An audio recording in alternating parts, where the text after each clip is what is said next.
Hello, fellow readers.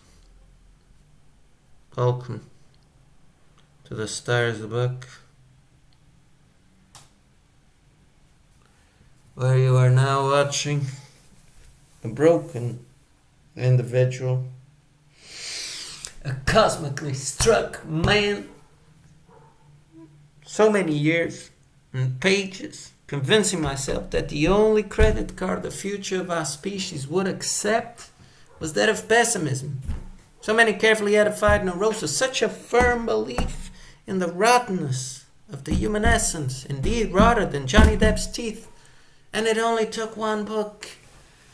Just one darn book to turn me, albeit temporarily, into Mr. Happy-Go-Lucky.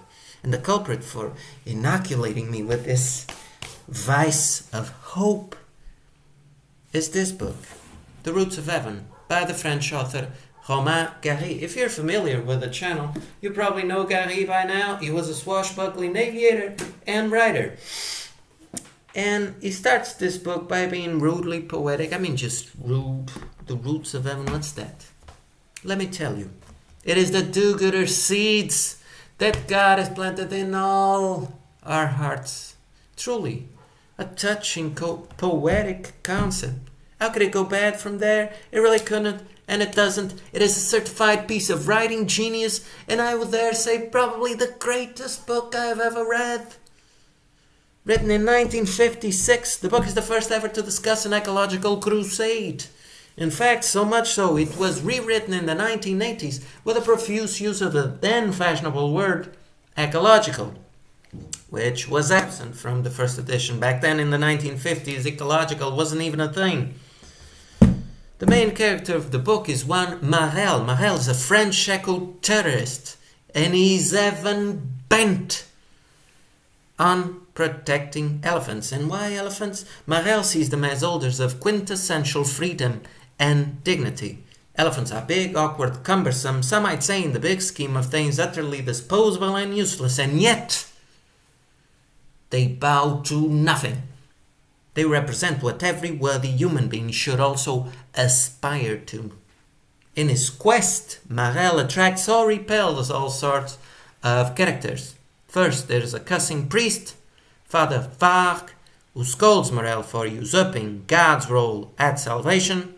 And then there's Mina. Mina is a German call girl. She works the local bars, and she decides to help Marel in his quest through the jungle in the harshest conditions possible for hard to pinpoint reasons. That is, hard to pinpoint until the end of the novel. And then there's Per Kvist. Per Kvist is an aging, hard-nosed conservationist, an environmental crusader, a man who has fought every conceivable battle on behalf of Mother Earth. And then there's Orsini, a counterpart to Morel, a despicable hunter and person. He is described in what is probably the greatest put-down in history. Page 30. Listen to this about Orsini. That laughter of triumphant scorn seemed to proclaim that all one might expect out of life was that it would authorize us afterwards to brush our teeth and gargle, that everything men do is destined to end in immense villainy. Speaking of villains, then there's Waititi.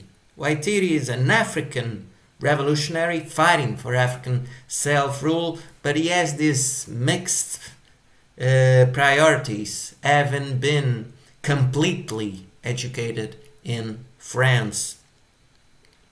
He has these lengthy philosophical debates about, or even with Marel himself, as he tries to deflect media attention from the conservationist cause of Marel to the cause of African self-rule. What is the book all about? In essence, I would argue it's about good old-fashioned decency. About how hard it is for us to agree on just doing the right thing. We all have this innate, visceral-like ability to distinguish between good and evil. The book even dares call that thing the closest thing to a human soul. And yet somehow we always get tangled in endless debates about what is the right course of action. Indeed, these days, there seems to be a growing number of experts at rationalizing being mean or just uncaring. The price of decency is constantly auctioned by ideologies, interest, profits, costs, nationalisms. There's hardly anything under the sun that's not questionable, debatable, but mostly transactionable. And that's why so many in the book misjudge Morel. And they go nuts ruminating about what his ulterior motive might really be, because it all can't be just about elephants, right? No, it isn't about elephants. Morel is a Comintern agent. No, he's not a Comintern agent. He's a French Secret Service man trying to undermine the cause of African self-rule. No, he's neither a Comintern agent nor a French Secret Service man. He's just a borderline misanthrope. Everybody in the book breaks a sweat trying to find Morel's angle in the story, to a point it becomes almost farcical. But it's a lesson for us readers that the only ones to get it right are the most naive characters, the simpletons. And they too realize that protecting those pesky pachyderms is just the right thing to do, and no additional reasons or motivation should be necessary. Which leads me to the conservationist message in here. The species menaced in the 1950s and described in the book, the elephants or the white rhinos, are sadly the same ones today.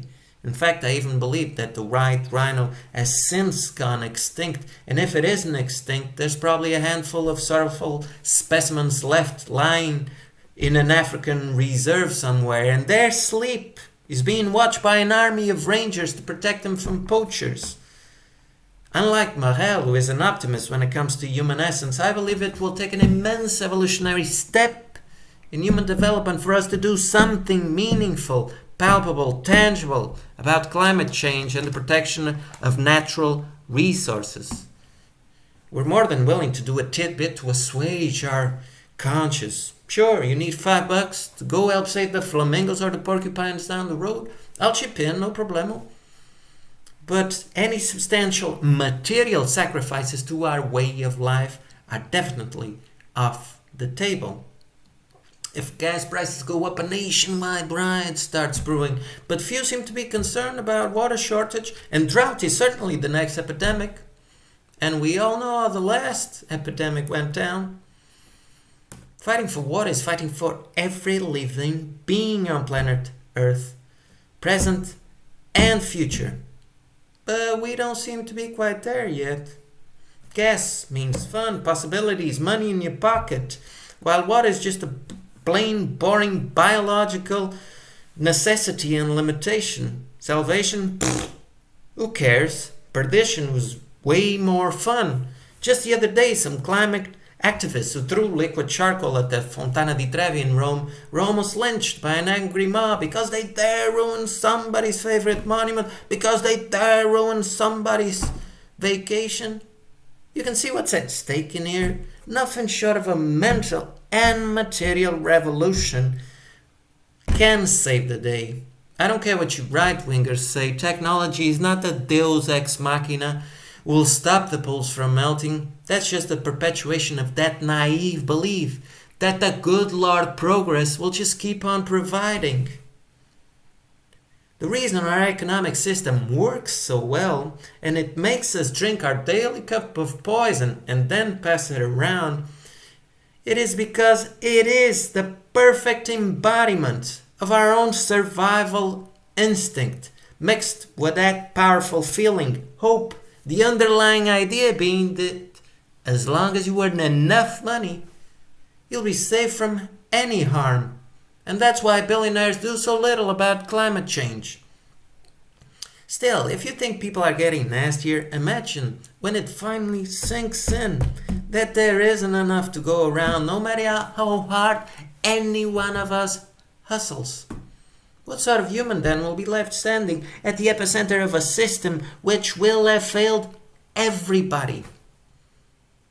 How human-like, compared to our cozy selves, will he really be? A tragically disillusioned one, with no notion of community or bonding. Once again primitive? Must we really become less human to preserve us from our current ordinary rapacious needs? Must we really become less human to preserve whatever is left? Say what you want, but I believe that nature's coming up with a whole new set of plans for us. Ta-da!